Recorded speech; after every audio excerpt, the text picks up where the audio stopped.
सबसे शानदार कंटेंट देने वाला हूँ। तो साथियों सबसे पहले हिंदी के मैंने बहुत इंपॉर्टेंट क्वेश्चंस लिए हैं, संभावित सवाल हैं जो डिक्टो आपके एग्जाम में आपको दिखेंगे। उसके बाद साथियों जीके के हम लोग क्वेश्चंस देखेंगे और उसके बाद रीजनिंग को देखेंगे और उसके बाद साथियों मैथ को देखेंगे। तो सब कुछ साथियों पूरे पेपर का हल हम लोग देखेंगे जैसा आपका फरवरी की शिफ्ट में पेपर आने वाला है। तो क्लास आपकी शुरू हो चुकी है। पहला सवाल आपकी स्क्रीन पर आ चुका है, फटाफट आप लोग आंसर देते जाइएगा। सभी को गुड इवनिंग। रंजन, बलियन, रामपाल, निशा, कविता, सिमरन, ठिकरा, गौतम जी, सभी यानी कि वर्तनी आपको बताने कौन से शब्द की वर्तनी साथियों सही है, ठीक है ना। तो मैं कहूंगा निरामिष की अगर बात करें तो निरामिष यहाँ पर वर्तनी आपका बिल्कुल सही हो जाएगा और यही आपका बिल्कुल करेक्ट आंसर। अगला देखिए, वर्तनी आपको बताने यानी कि शुद्ध वर्तनी कौन से शब्द की लग रही है। तो हस्तांतरित कैसे लिखा जाता है साथियों, जैसे आपका ऑप्शन नंबर ए में लिखा हुआ है ना, ऐसे हस्तांतरित लिखा जाता है। तो जिनका भी आंसर, जो लोग भी यहाँ पर ऑप्शन नंबर ए के साथ है, बिल्कुल करेक्ट आपका आंसर हो जाता है। उसके बाद देखिए कह रहे कि युद्ध करने की प्रबल इच्छा, इसके लिए एक शब्द आप लोग बता दीजिए। इसको युयुत्सा कहा जाता है, इसको दुर्जय कहा जाता है, इसको अजातशत्रु कहा जाता है या युयुत्सु कहा जाता है। तो मैं कहूंगा अगर आपके एग्जाम में यह सवाल आ जाए कि युद्ध करने की प्रबल इच्छा के लिए एक शब्द क्या होगा, तो युयुत्सा कहा जाता है। आंसर आपका ऑप्शन नंबर ए हो जाएगा। नेक्स्ट नंबर का सवाल है, यानी कि दिए गए शब्द का समानार्थी शब्द बताइए। यानी कि झगड़ालू शब्द की अगर बात करते हैं, झगड़ा शब्द की बात करते हैं, तो समानार्थी बताइए। बैर होगा, द्वंद होगा, विरोध होगा या साथों खार होगा। कहते नहीं कि उन दोनों में आपस में बैर हो, उन दोनों में आपस में झगड़ा हो गया है, ठीक है ना। तो इसको साथों हम लोग क्या कह सकते हैं, द्वंद भी कहा जा सकता है। राइट आंसर आपका ऑप्शन नंबर। सभी दोस्तों की रिक्वायरमेंट पे एक बहुत बड़ा ऑफर लेके आ चुका हूँ मेरे दोस्त। इस प्रैक्टिस सेट के ऊपर आपके लिए एक ऐसा ऑफर है जहाँ से कि अब आपको ये प्रैक्टिस सेट लगाओगे और सबसे सस्ता प्रैक्टिस सेट मिलने वाला है आज तक के यूट्यूब के इतिहास में। दोस्त जो ऐसे जीडी के हमारे 15 प्रैक्टिस सेट की मैं सीरीज लेकर आया हूँ, उसके अंदर मैंने आपको कहा था मेरे भाई कि इन 15 प्रैक्टिस सेट जो आपके सामने हैं हमारे YouTube channel all exam class के ऊपर, जिससे आप कैसे प्राप्त कर सकते हो। तो ये व्हाट्सअप नंबर आपके सामने दिया है, इस पर मैसेज कीजिए। और ये प्रैक्टिस सेट जो आपको 300 रुपए मिलते हैं, उनकी मैंने प्राइस रखी थी गुण 50 रुपए। अब इनसे भी माइनस करके मेरे दोस्त मैंने कर दिया है 30 रुपए, मात्र 30 रुपए अंतिम दिनों में इस प्रैक्टिस सेट को आपको लगाने के लिए। गुण 50 से भी माइनस करके, क्योंकि बहुत सारे बच्चों का कमेंट आ रहा है सर हम इतना पैसा पे नहीं कर पा रहे हैं, पास पैसे नहीं है, तो उसके लिए मैंने मात्र 30 रुपए कर दिए हैं। और 15 प्रैक्टिस सेट मिल रहे हैं, यानी 2 रुपए में एक प्रैक्टिस सेट जरूर लगाना चाहिए अगर सिलेक्शन चाहिए, क्योंकि 70% कोर्स इस प्रैक्टिस सेट से ही मिलने वाला है आपको। तो देखते हैं कितने बच्चे लगाते हैं, बढ़ते हैं क्वेश्चन की ओर मेरे भाई। आपको बताना है क्या यहाँ पर शब्द आएगा। स्वस्थ के लिए पौष्टिक भोजन आवश्यक है, या जीवंतता के लिए पौष्टिक भोजन आवश्यक है, या बीमारी के लिए, या अस्वस्थ के लिए। तो यहाँ पर आपका सही जवाब किस ऑप्शन के साथ जाएगा साथों, ऑप्शन नंबर ए के साथ जाएगा। अगला सवाल आपकी स्क्रीन पर है, देखिए करके राम ने रावण का वध किया, या राम ने रावण की हत्या की, या मृत्यु किया, या साथियों मौत किया। तो खाली जगह में फटाफट आप लोग बता दीजिए कि कौन सा यहाँ पर साथियों शब्द आ सकता है। चलिए, तो अगर आपका जवाब यहाँ पर ऑप्शन नंबर ए है, यानी कि राम ने रावण का वध किया, अगर ये आपका जवाब है तो मैं कहूंगा आपका जवाब बिल्कुल सही हो जाएगा। उसके बाद देखिए अगला सवाल आपकी स्क्रीन पर, यानी कि अपेक्षा का विलोम आपको यहाँ पर बताना है, बताइए। तो अपेक्षा का विलोम साथियों क्या उपेक्षा हो जाएगा, अनापेक्षा हो जाएगा, निरपेक्ष हो जाएगा, या साथियों सापेक्ष हो जाएगा। तो मैं कहूंगा कि अपेक्षा का विलोम क्या हो जाएगा साथियों, उपेक्षा हो जाएगा। ये आपको मालूम होना चाहिए। सही जवाब आपका अगर है ऑप्शन नंबर ए के साथ तो बिल्कुल करेक्ट है। उसके बाद देखिए नेक्स्ट नंबर का सवाल आपकी स्क्रीन पर कह रहे कि उसी समय में होने वाला या रहने वाला, इसके लिए एक शब्द आप लोग बता दीजिए फटाफट साथियों। देखिए साथियों जो क्वेश्चंस मैं आपको करा रहा हूं ये सभी के सभी क्वेश्चंस टॉप लेवल के हैं, और अगर आप इन सभी सवालों को कर लेते हैं तो मेरा मानना है कि पेपर आपका यहां से बाहर नहीं आ सकता। आपका जो पेपर आए ना साथियों, फरवरी की जितनी भी शिफ्ट है, पेपर बाहर साथियों नहीं आ सकता इन सभी क्लासेस से। तो आप लोग क्या करेंगे साथियों, अगर आपने आज से ज्वाइन किया है तो अब जो भी रेगुलर साथियों क्लासेस हो उन सभी क्लासेस को आपको देखते रहना है, सब कुछ आपको तैयार करते रहना है। अगर आप अच्छे से सब कुछ तैयार करेंगे तो मेरा मानना है कि आपके लिए बहुत मुश्किल नहीं होगा पेपर में नंबर लाना, फाइनल सिलेक्शन आपका लेना। तो साथियों मेहनत से पढ़िए, सिलेक्शन आपका हो जाएगा। कहने के उसी समय में होने वाले को क्या कहा जाता है, समसामयिक कहा जाता है। क्या समसामयिक कहा जाता है। ये क्वेश्चन इंपॉर्टेंट है, आप लोग याद रखेंगे। अगला सवाल है, कह रहे कि विलोम शब्दों का सही युग्म बताइए, इनमें से कौन सा है, बताइए। विलोम शब्दों का सही युग्म इनमें से कौन सा है। देखिए धरा, एक तरीके से धरा पृथ्वी को ही तो कहते हैं, क्रोध गुस्से को ही तो कहते हैं। तो ये तो समानार्थी शब्द है, पर्यायवाची शब्द है। आस्तिक का विलोम नास्तिक हो जाएगा, बिल्कुल सही। मैं कहूंगा विलोम कौन सा है, विलोम शब्द कौन सा है, तो ऑप्शन नंबर सी वाला है। और जिनका भी आंसर यहाँ पर ऑप्शन नंबर सी है तो बिल्कुल करेक्ट है। ठीक है, सही। देखिए आप नैनो सेकंड के अंदर आंसर दीजिए। अगर आप हिंदी के सवालों में देरी कर रहे हैं या आप बहुत टाइम ले रहे हैं तो ये बड़ी दिक्कत आपके लिए बन सकती है। इसलिए हिंदी को मैं बहुत तेजी के साथ साथियों पढ़ा रहा हूँ और बहुत तेजी के साथ आपको जवाब देते जाना है। ठीक है, क्योंकि हिंदी को जितनी जल्दी आप खत्म करेंगे अपने एग्जाम हॉल में, वो आपके लिए सबसे बेहतर होगा। तो यहाँ पर आप लोग प्रैक्टिस कर लीजिए और चेक करते जाइए कि आपका स्कोर कितना बन रहा है, कितने क्वेश्चन आपके यहाँ पर बिल्कुल सही जा रहे हैं। कह रहे कि हम 10वीं कक्षा के छात्र आपको निवेदन करते हैं। यहाँ पर आपको बताने साथियों, आपको की जगह पर क्या आ जाएगा मुझे बताइए फटाफट साथियों, कि आपको की जगह पर हम 10वीं कक्षा के छात्र आ जाएगा। ठीक है ना, मतलब दिक्कत कहाँ पे है। ठीक है, निवेदन करते हैं आपसे। देखिए यहाँ पर अगर बात करें, हम 10वीं कक्षा के छात्र आपसे निवेदन करते हैं, तो यहाँ पर आपसे आना चाहिए, आपसे आना चाहिए। आपसे कहां पर लिखा हुआ है, ऑप्शन नंबर डी में लिखा हुआ है। तो यही आपका बिल्कुल सही जवाब है भाई, बहुत बढ़िया, वेरी गुड क्लास। साथियों फूल झड़ने का मतलब क्या होता है मुझे बता दीजिए। फूल झड़ने का मतलब, ये एक मुहावरा है और इस मुहावरे का मतलब आपसे पूछा जा रहा है। साथियों मैं रिक्वेस्ट करूंगा कि अगर वीडियो आपने अभी तक लाइक नहीं की तो रिक्वेस्ट आपसे ये है कि वीडियो को आप लोग लाइक कर दीजिए, क्योंकि साथियों वीडियो को पीपीटी को तैयार करवाने में पूरी टीम की मेहनत लगती है। तो कम से कम अगर आप एक लाइक दे देंगे तो मुझे बहुत अच्छा लगेगा।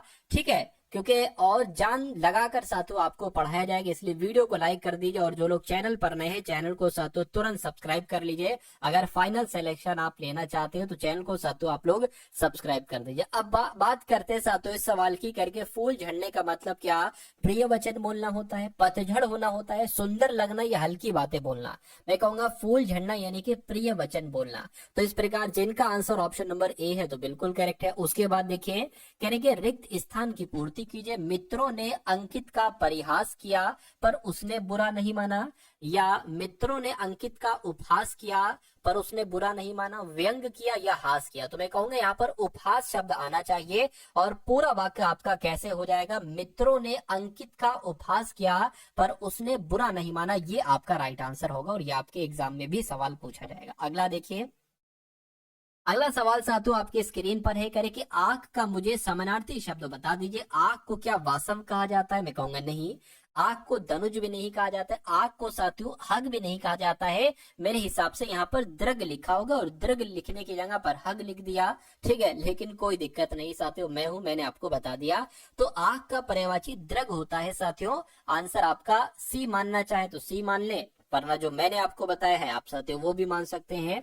उसके बाद देखिए कहने के चार भुजाओं वाले के लिए एक शब्द साथियों क्या हो सकता है, फटाफट आंसर करके आप लोग यहाँ पर मुझे बता दीजिए। चतुर्दशी कहेंगे, चतुर्दशी कहेंगे, चतुर्भुज कहेंगे, या साथियों चतुरानन कहेंगे, या चहुमुखी कहेंगे। तो आप लोग याद रखेंगे चतुर्भुज कहा जाता है, यानी कि चार भुजाओं वाले के लिए एक शब्द क्या हो जाएगा साथियों, चतुर्भुज हो जाएगा। जिनका भी आंसर ऑप्शन नंबर बी के साथ है, मैं कहूंगा आंसर आपका बिल्कुल करेक्ट भाई, बहुत बढ़िया, वेरी गुड क्लास। अगला सवाल आपकी स्क्रीन पर कह रहे सभा समाप्त होने के बाद अतिथि घर चली गई। ठीक है ना, घर चली गई। तो यहाँ पर साथियों क्या आना चाहिए, घर चली गई की जगह पर घर चलते दिए आना चाहिए, नहीं। घर चलते गए आना चाहिए, नहीं। घर चले गए ये आना चाहिए। यानी कि पूरा वाक्य आपका क्या होगा, सभा समाप्त होने के बाद अतिथि घर चले गए, ये आपका पूरा वाक्य जो बनेगा वो साथियों शुद्ध बनेगा। तो इस प्रकार जिनका आंसर ऑप्शन नंबर डी के साथ है तो बिल्कुल करेक्ट है। ऐसा सवाल आपके एग्जाम में आएगा, एक सवाल 100% आएगा, इसलिए इसको सही करने की कोशिश करिए। यानी कि दिए गए वाक्य का वह भाग ज्ञात कीजिए जिसमें कोई त्रुटि है। अगर कोई त्रुटि नहीं है तो कोई त्रुटि नहीं है वाला ऑप्शन चुनिए। 10 रुपया, क्या साथियों 10 रुपया में क्या आता है, तो ये थोड़ी ना होना चाहिए। 10 रुपए में क्या आता है ये होना चाहिए। तो दिक्कत 1 वाले में है, 1 वाले में है। तो 1 कहां पर लिखा हुआ है, ऑप्शन नंबर डी में लिखा हुआ है। तो ऐसे करके सवाल आएगा, ऐसे आप लोग यहाँ पर याद रखेंगे। अगला सवाल आपकी स्क्रीन पर है, देखिए और बताइए सही जवाब क्या होगा। साथियों अगर आपने अभी तक इस वीडियो को शेयर नहीं किया है तो मैं रिक्वेस्ट आपसे करता हूं कि वीडियो को अपने मित्रों के साथ शेयर कर दीजिए। यानी कि जो भी आपके जानने में मित्र हैं, आपके संबंधी गण हैं, या कुछ आपके पास ऐसे ग्रुप्स हैं जिसमें स्टडी वाले बच्चे हैं, तो वहां पर साथियों अगर आप ये वीडियो पहुंचा सकते हैं तो पहुंचा दीजिए, वीडियो को शेयर कर दीजिए, आपका दिल से धन्यवाद होगा। अगला सवाल करके शुद्ध वर्तनी, यानी कि आपसे पूछा जा रहा है उन्मीलित की सही वर्तनी क्या होगी। ये तो उन्मीलित लिखा हुआ है जो कि गलत है, ये उन्मीलित लिखा हुआ है जो कि गलत है, उन्मीलित होता है। और उन्मीलित कहां पर लिखा हुआ है, ऑप्शन नंबर सी में लिखा हुआ है। इस प्रकार आपका राइट आंसर अगर है ऑप्शन नंबर सी तो बिल्कुल करेक्ट है। अब उसके बाद देखेंगे नेक्स्ट नंबर का सवाल है करके ज्योतियों में दाल बांटना, इसका मतलब क्या होता है फटाफट बताइए। ज्योतियों में दाल बांटना तो साफ इनकार करना नहीं, बाधा पैदा करना नहीं, आपस में लड़ाई झगड़ा हो जाना, बिल्कुल साथियों कुछ ठीक है ना, कुछ लोगों में आपस में लड़ाई झगड़ा हो जाता है ना, तो उसको कहा जाता है भाई ये लोग तो ज्योतियों में दाल बांट रहे हैं। तो अगर आपके एग्जाम में साथियों ये सवाल पूछा जाए तो मेरी गलती नहीं है, फिर मत कहिएगा कि सर आपने बताया नहीं। जो जो सवाल एग्जाम में आएंगे मैं अभी आपको पढ़ा दूंगा, मैं अभी आपको इतना एक्सपर्ट बना दूंगा कि एग्जाम में आया हुआ हर एक सवाल आप कर पाएंगे। हिंदी की मैं पूरी गारंटी लेता हूँ, रीजनिंग की मैं पूरी गारंटी लेता हूँ, मैथ की मैं पूरी गारंटी लेता हूँ। जीएस में आपको इतनी पढ़ा दूंगा कि साथियों 12 से 13 सवाल आप बिल्कुल सही कर ले जाओ, ठीक है ना। बाकी साथियों मर्जी आपकी है, अगर आप मेहनत से पढ़ेंगे, इन सभी क्लासेस को देखेंगे तो कोई बड़ी बात नहीं है। एसएससी जीडी एक छोटी पोस्ट है, इसमें सिलेक्शन पाना आसान है। मैं नहीं कहूंगा साथियों कि बिल्कुल आसान है, ऐसा भी नहीं बिल्कुल हलवा है। मेहनत करोगे तो कोई चीज मुश्किल आपके लिए नहीं होगी। लेकिन अगर आप एसएससी जीडी के एग्जाम को मुश्किल मान लोगे तो वो आपके लिए मुश्किल हो जाएगा, आसान मान लोगे आसान हो जाएगा। बशर्ते आसान तब मानना है जब मेहनत आप करने की तत्परता में हो, यानी कि मेहनत आप कर सको। तो मेहनत करिए, कोई भी चीज मुश्किल नहीं होगी। चलिए कह रहे कि गुरुजनों पर श्रद्धा रखनी चाहिए, तो आपको बताने साथियों यहाँ पर क्या कोई दिक्कत है या कोई दिक्कत नहीं। देखिए गुरुजनों पर सही है, श्रद्धा रखनी चाहिए बिल्कुल से, तो कोई दिक्कत इसमें नहीं है। मैं कहूँ और मैं कहूंगा कि कोई त्रुटि नहीं है, ये वाला ऑप्शन आपका सही हो जाएगा। मैं देख रहा हूँ साथियों नागेंद्र का, रेशमिका, सरिता, अंजलि, माही, गौतम, रंजना, काजल, निशा, अंशु, नीरज, पूनम, अनूप, रंजन, बलियन, ऋषि, सभी का आंसर यहाँ पर जो जा रहा है वो बिल्कुल करेक्ट जा रहा है साथियों। लेकिन लाइक आपने अभी कंजूसी है भाई, लाइक जिन्होंने नहीं किया है वो लोग साथियों लाइक कर दीजिए, उनसे मैं रिक्वेस्ट कर रहा हूँ। अगला सवाल देखिए करके उसका स्वर अत्यंत कर्कश था, खाली जगह आपको बताना है। खाली जगह से संबंधित 2 सवाल आएंगे, यानी कि 4 नंबर के सवाल आएंगे साथियों खाली जगह से संबंधित। तो उसका स्वर अत्यंत कर्कश था या कठिन था या श्रेष्ठ था या कसैला था, तो इस खाली जगह में कर्कश शब्द आ जाएगा और पूरा वाक्य आपका बन जाएगा उसका स्वर अत्यंत कर्कश था, ये आपका राइट आंसर होना चाहिए। उसके बाद देखिए ये सवाल यहां से लेकर यहां तक है, बाकी निर्देश लिखे हुए हैं ऊपर, कहने के दिए गए, इसमें कोई दिक्कत नहीं है, ठीक है। दिए गए रेखांकित खंड को प्रतिस्थापित करने के लिए सबसे उपयुक्त विकल्प का चयन कीजिए। मेरा यह सुझाव तुम्हारे हित का है, क्या तुम्हारे हित का है, ये रेखांकित शब्द हो जाएंगे। इसकी जगह पर आपको बताने क्या आएगा, मेरा यह सुझाव तुम्हारे हित का है, ये होना चाहिए। अगर देखिए यहाँ पर ये हो जाता मेरा यह सुझाव तुम्हारे हित के लिए, क्या साथी हो जाता, तुम्हारे हित के लिए है, क्या तुम्हारे हित के लिए है। अगर ये हो जाता तो मैं कहूंगा आपका पूरा वाक्य सही हो जाता।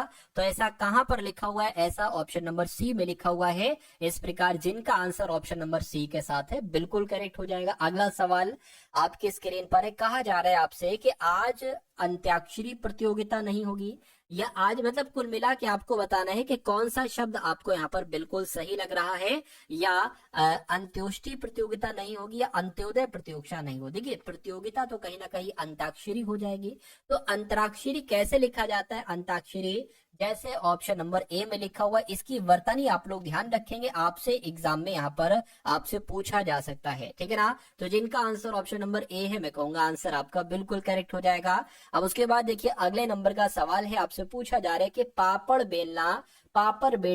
बेलना ये एक मुहावरा है, और इस मुहावरे का मतलब क्या होता है मुझे बताइए। पीछे पड़ना, बेकार जीवन बिताना, या बहुत शर्म करना, या कठिन काम करना, मुझे बताइए।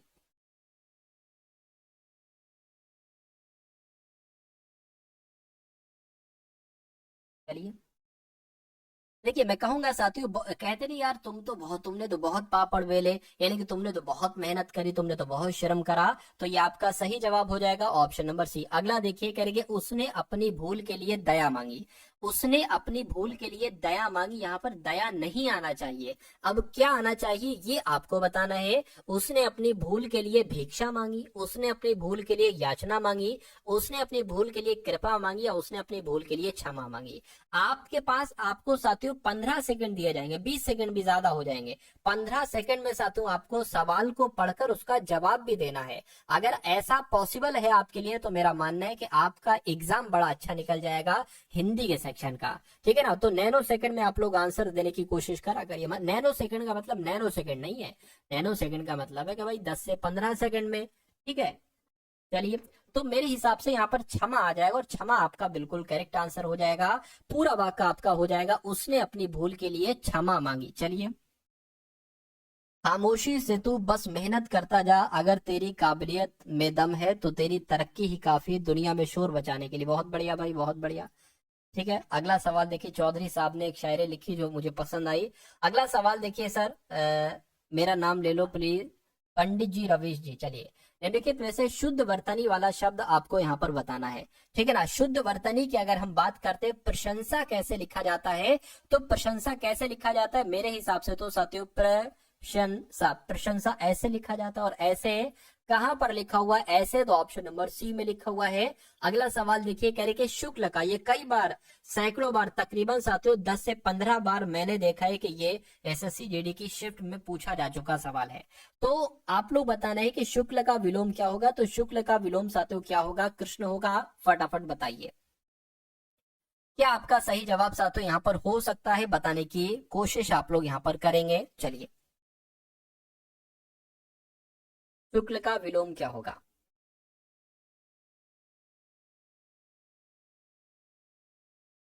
तो जिनका भी आंसर डी है, मैं कहूंगा आंसर आपका बिल्कुल करेक्ट हो जाता है भाई, बहुत बढ़िया, वेरी गुड क्लास। तो अब अगर बात करते हैं साथियों, अब यहां से आप लोग देखेंगे जीके के क्वेश्चंस प्लस करंट अफेयर के क्वेश्चंस। तो अगर आपकी जीके कमजोर है तो देखिएगा, अगर आप करंट अफेयर के इंपॉर्टेंट क्वेश्चंस देखना चाहते हैं साथियों, तो आप लोग यहाँ पर अब देखिएगा। और उसके बाद हम लोग रीजनिंग को देखेंगे और साथियों मैथ को देखेंगे, यानी कि पूरा पेपर हम लोग आज की इस वीडियो में डिस्कस करेंगे, जैसा आपका पेपर आने वाला है। यानी कि उत्तराखंड की स्थापना दिवस साथियों कब मनाया जाता है, तो 9 नवंबर को मनाया जाता है। उत्तराखंड की स्थापना दिवस 9 नवंबर को मनाया जाता है। उसके बाद देखिए, कह रहे कि बड़ी संख्या में गहरी गलियों या घाटी वाले क्षेत्र को क्या कहा जाता है, तो इसको साथियों क्या कहा जाता है, बेडलैंड स्थलाकृति कहा जाता है। ये आप लोगों को मालूम होना चाहिए, ठीक है। मेरा नाम ले लो भाई, मेरा नाम ले लो, आपका नाम ले लेंगे, क्या नाम है, सुब्रता रॉय आपका नाम है। चलिए, तो आप लोगों को मालूम होना चाहिए, बड़ी संख्या में गहरी गलियों या घाटी वाले क्षेत्र को बेडलैंड स्थलाकृति कहा जाता है। अगला सवाल देखिए, कह रहे कि भारत में निम्नलिखित में से कौन सा पुर्तगाली वायसराय था, तो क्या इनका नाम था साथियों। क्या आपका सही जवाब होगा, मैं कहूंगा फ्रांसिस्को द अल्मीडा। भारत में ये पुर्तगाली वायसराय था, ऐसा वायसराय जो कि पुर्तगाली था। राइट आंसर आपका बी हो जाएगा।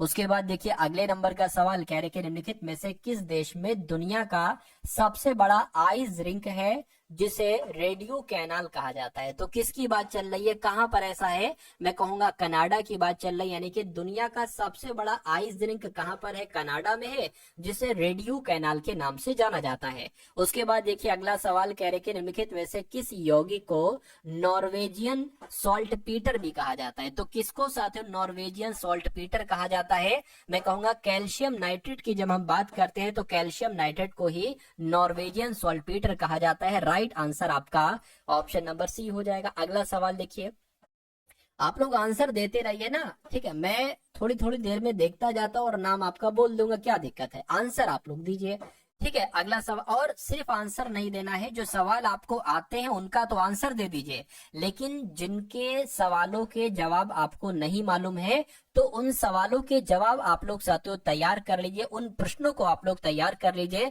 क्योंकि आपके एग्जाम में डायरेक्ट वो आने वाले हैं, ये समझ लीजिए। अगला सवाल कह रहे कि हिमाचल प्रदेश की एक मार्शल नृत्य शैली है जो तलवारों के साथ की जाती है। तो किसकी बात चल रही है साथियों? खरैती आपका सही जवाब हो जाएगा, यानी कि ये हिमाचल प्रदेश की एक नृत्य शैली है जिसका नाम है खरैती। अगर पूछा जाए खरैती नृत्य शैली कहाँ की है तो हिमाचल प्रदेश की, और ये तलवारों के साथ साथियों खेली जाती है। अगला सवाल आपकी स्क्रीन पर है। आपसे कहा जा रहा है कि सामान्यतः गर्म महासागरीय धाराएं कर्क रेखा के निकट उत्पन्न होती हैं और ध्रुवों की ओर गतिमान होती है। मतलब कर्क रेखा खाली जगह में आएगा, या अंटार्कटिक वृत्त आएगा, भूमध्य रेखा आएगा, या आर्कटिक वृत्त आएगा। तो ये बिल्कुल एग्जाम ओरिएंटेड सवाल है। आप लोग याद रखेंगे कि सामान्यतः गर्म महासागरीय धाराएं भूमध्य रेखा के निकट उत्पन्न होती हैं और ध्रुवों की ओर गतिमान होती हैं। सही जवाब आपका ऑप्शन नंबर सी हो जाएगा। स्लोली पढ़ाइए। सभी दोस्तों के रिक्वायरमेंट पे एक बहुत बड़ा ऑफर लेके आ चुका हूँ मेरे दोस्त। इस प्रैक्टिस सेट के ऊपर आपके लिए एक ऐसा ऑफर है जहाँ से कि अब आपको ये प्रैक्टिस सेट लगाओगे और सबसे सस्ता प्रैक्टिस सेट मिलने वाला है आज तक के यूट्यूब के इतिहास में। दोस्त जो ऐसे जीडी के हमारे 15 प्रैक्टिस सेट की मैं सीरीज लेकर आया हूँ, उसके अंदर मैंने आपको कहा था मेरे भाई कि इन 15 प्रैक्टिस सेट जो आपके सामने हैं हमारे YouTube channel all exam class के ऊपर, जिससे आप कैसे प्राप्त कर सकते हो, तो ये व्हाट्सअप नंबर आपके सामने दिया है, इस पर मैसेज कीजिए। और ये प्रैक्टिस सेट जो आपको 300 रुपये मिलते हैं, उनकी मैंने प्राइस रखी थी गुण 50 रुपये। अब इनसे भी माइनस करके मेरे दोस्त मैंने कर दिया है 30 रुपये, मात्र 30 रुपये अंतिम दिनों में इस प्रैक्टिस सेट को आपको लगाने के लिए।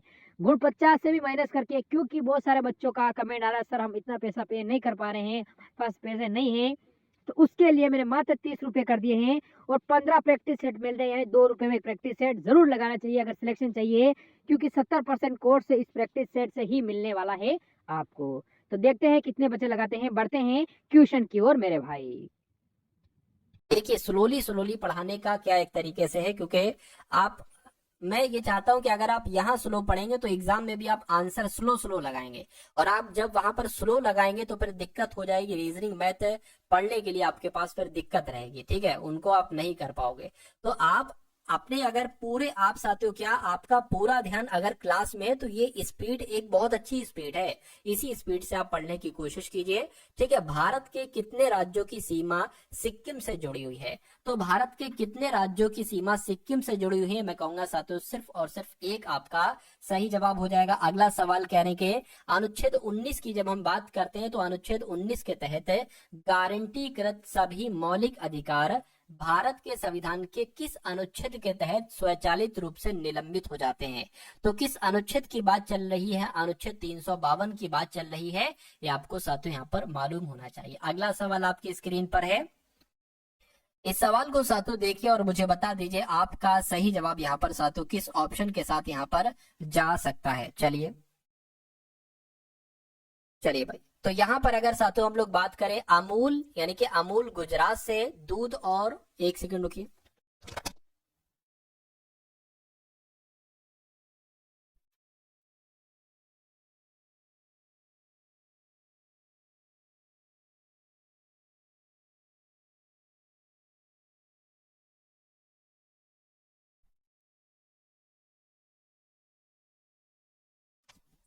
तो इस सवाल की अगर बात करें करके, अमूल गुजरात से दूध और दूध के उत्पादों में सहकारी समितियों की सफलता की कहानी है जो देश में श्वेत क्रांति लाया। मतलब आपको बताना है खाली जगह में साथियों कौन सा शब्द यहाँ पर आ सकता है, फटाफट बताइए।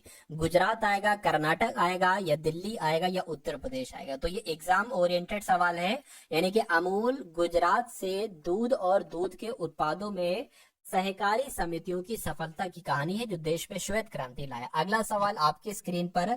अभी साथियों हम लोग यहाँ पर रीजनिंग के क्वेश्चंस भी देखेंगे और मैथ के क्वेश्चंस भी देखेंगे, तो आप लोग थोड़ा धैर्य रखिएगा, ठीक है, थोड़ा सा आप लोग धैर्य यहाँ पर रखने की कोशिश करेंगे। अगला सवाल कह रहे ध्वनि जो कि एक यांत्रिक तरंग है, निम्नलिखित में से किस माध्यम में यात्रा नहीं कर सकती। देखिए ध्वनि की अगर बात करें तो ध्वनि ठोस में यात्रा करती, यानी कि इस बात में कर सकती है, हवा में भी कर सकती है, जल में भी कर सकती है, लेकिन निर्वात में वो यात्रा नहीं करती है साथियों। तो कुल मिला के अगर आपका जवाब यहाँ पर है ऑप्शन नंबर डी के साथ, तो मैं कहूंगा आंसर आपका बिल्कुल करेक्ट हो जाएगा। नेक्स्ट नंबर का सवाल आपकी स्क्रीन पर है, देखिए और साथियों बताइए। कह रही कि वह राज्य जिसने जून 2024 में बहन बेटी स्वावलंबन प्रोत्साहन योजना की शुरुआत की, तो किस राज्य की बात चल रही है साथियों? झारखंड की बात चल रही है। झारखंड यहाँ पर आपका जो होगा वो बिल्कुल है। कहा जा रहा है कि निम्नलिखित में से कौन सी श्रृंखला की पहली आधिकारिक भाषा है, तो किसकी बात चल रही है साथियों? सिंहली आपका राइट आंसर हो जाएगा। यानी कि श्रीलंका की पहली आधिकारिक भाषा की अगर बात करें तो सिंहली है। हाँ, करंट अफेयर भी लाएंगे। चलिए उसके बाद देखिए कह रहे कि लैक्टोमीटर, अगर लैक्टोमीटर की अगर बात करते हैं तो ये लैक्टोमीटर हाइड्रोमीटर जहाजों और पनडुब्बियों को आर्किमिडीज के आधार पर डिजाइन किया गया है या गुरुत्वाकर्षण के सिद्धांत पर डिजाइन किया गया। मतलब खाली जगह में आपको बताना है कौन सा शब्द यहाँ पर आपका आएगा। तो लैक्टोमीटर हाइड्रोमीटर जहाजों और पनडुब्बियों को आर्किमिडीज के सिद्धांत पर के आधार पर डिजाइन किया गया है। सही जवाब जो आपका साथियों यहाँ पर आएगा वो ऑप्शन नंबर ए हो जाएगा। उसके बाद देखिए अगला सवाल आपकी स्क्रीन पर है, कहा आपसे ये जा रहा है कि निम्नलिखित में से किसे प्रकृति संरक्षण के लिए अंतरराष्ट्रीय संघ द्वारा तेजी से लुप्तप्राय प्रजातियों में से एक घोषित किया गया है। तो किसकी बात चल रही है साथियों? जायंट अफ्रीकन स्नेल की बात चल रही है, ठीक है ना। राइट आंसर आपका जो जाएगा वो ऑप्शन नंबर ए हो जाएगा। यानी कि इसको लुप्तप्राय प्रजाति घोषित किया गया है, ये लुप्त हो रही है धीरे धीरे, ये ऐसी प्रजाति है। यानी कि दारा शिकोह उत्तराधिकारी के युद्ध, सामूगढ़ की लड़ाई में औरंगजेब से हार गया या मोहम्मद आजम से या शेर शाह से हार गया या बैरम खान से हार गया। तो किससे हार गया साथियों? दारा शिकोह जो था ना ये औरंगजेब से हार गया था। यानी कि दारा शिकोह और औरंगजेब के बीच जो उत्तराधिकारी का युद्ध हुआ था ना सामूगढ़ की लड़ाई, तो इसमें औरंगजेब से हार गया था ये दारा शिकोह। उसके बाद देखिए अगला सवाल आपकी स्क्रीन पर है, लाला लाजपत राय जैन धर्म के एक सक्रिय सदस्य थे। मतलब आपको कुल मिला के ये बताना है कि ये जैन धर्म से संबंधित थे, जैन धर्म के सदस्य थे, बौद्ध धर्म के सदस्य थे या आर्य समाज के सदस्य या वैष्णव धर्म के सदस्य थे। क्या आपका सही जवाब हो सकता है? फटाफट आप लोग यहाँ पर बता दीजिए। चलिए तो यहाँ पर अगर बात करें आर्य समाज की तो मैं कहूंगा बिल्कुल ये तो आर्य समाज के सदस्य थे। कौन? लाला लाजपत राय। इसलिए सही जवाब जिनका ऑप्शन नंबर सी था तो बिल्कुल करेक्ट है। उसके बाद देखिए अगला सवाल कह रहे कि प्लासी नाम का एक छोटा सा गांव जिसे प्लासी के युद्ध के लिए जाना जाता है, जो ईस्ट इंडिया कंपनी और नवाब सिराजुद्दौला के बीच लड़ा गया था, ये किस नदी के किनारे पर है? तो कौन सी नदी के किनारे पर है आपसे अब साथियों पूछा जा रहा है। फटाफट आप लोग यहाँ पर बताने की कोशिश करेंगे। ये हुगली नदी के किनारे पर है। फिर से एक बार पढ़िए सवाल को। प्लासी नाम का एक छोटा सा गाँव जिसे प्लासी के युद्ध के लिए जाना जाता है, जो ईस्ट इंडिया कंपनी और नवाब सिराजुद्दौला के बीच लड़ा गया था, ये किस नदी के किनारे पर स्थित है? तो हुगली नदी के किनारे पर स्थित है। ये आपको मालूम होना चाहिए। फीस देखकर क्या करेंगे भाई? फीस देखकर क्या करेंगे?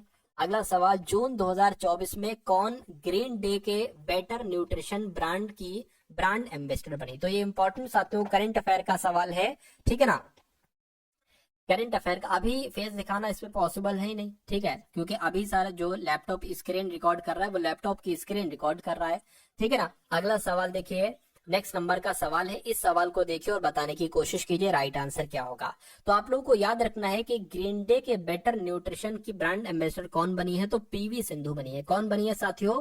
पीवी सिंधु बनी है। सही जवाब आपका ऑप्शन नंबर बी हो जाएगा। अगला सवाल आपकी स्क्रीन पर है, कह रहे कि मधु के लिए मधुमक्खियों और छत्तों का पालन और रख रखाव ये फ्लोरिकल्चर कहलाता है, एपीकल्चर कहलाता है, सेरीकल्चर कहलाता है या पिसीकल्चर कहलाता है?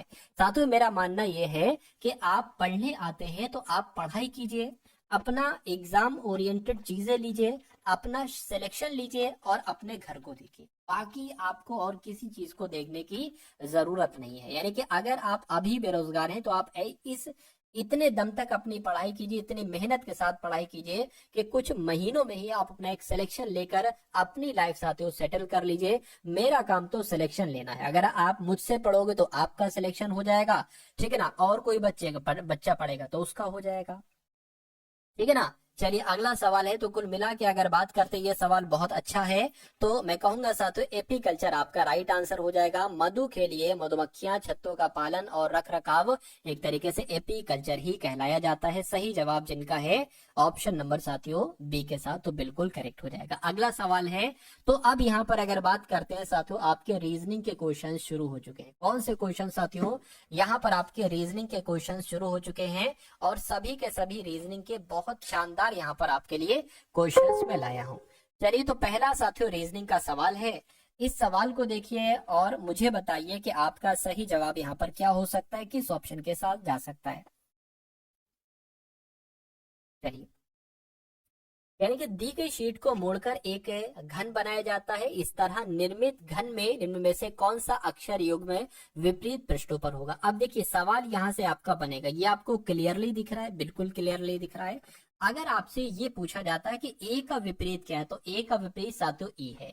अगर आपसे एफ का विपरीत पूछा जाए या डी का विपरीत पूछा जाए तो डी का विपरीत एफ है और एफ का विपरीत डी है। अगर आपसे बी का विपरीत पूछा जाए तो बी का विपरीत साथियों सी हो जाएगा। तो आपको ये बताना है कि इस निम्न में से कौन सा अक्षर युग्म विपरीत पृष्ठों पर होगा। तो विपरीत पृष्ठों पर साथियों अगर डी इसकी बात करते हैं हम लोग यहाँ पर डी और एफ की, तो देखिए डी ये है, एफ ये, तो बिल्कुल विपरीत पृष्ठों पर है, यानी कि ये आंसर होगा। चेक कर लेते कोई दिक्कत नहीं।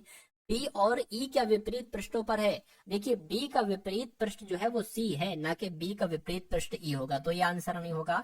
एफ और ई की बात करें, एफ का विपरीत पृष्ठ पर डी है, ना कि एफ के विपरीत पृष्ठ पर साथियों ई है, ये थोड़ी ना विपरीत पर होंगे, ठीक है, तो ये भी आंसर नहीं हो सकता। सी और एफ की बात करें तो सी के विपरीत पृष्ठ पर बी है, ना कि सी के विपरीत पृष्ठ पर एफ है।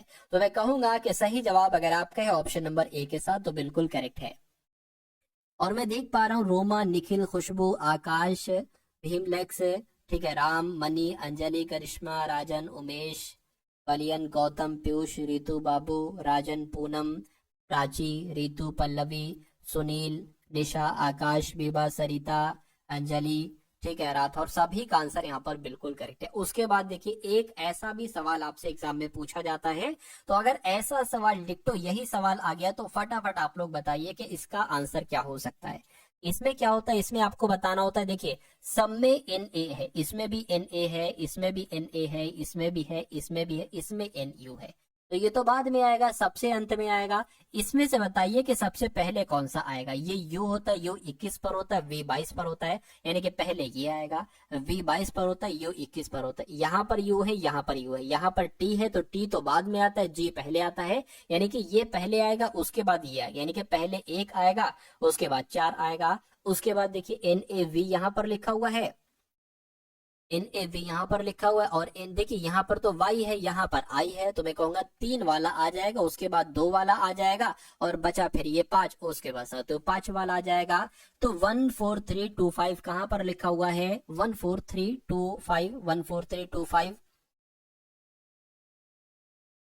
14325, तो ऑप्शन नंबर बी में लिखा हुआ है। तो ये आपका साथियों बिल्कुल सही और बिल्कुल सटीक जवाब हो जाता है भाई, बहुत बढ़िया, वेरी गुड क्लास। अगला सवाल है आपकी स्क्रीन पर, इस सवाल को देखिए और फटाफट आप लोग आंसर बताइए।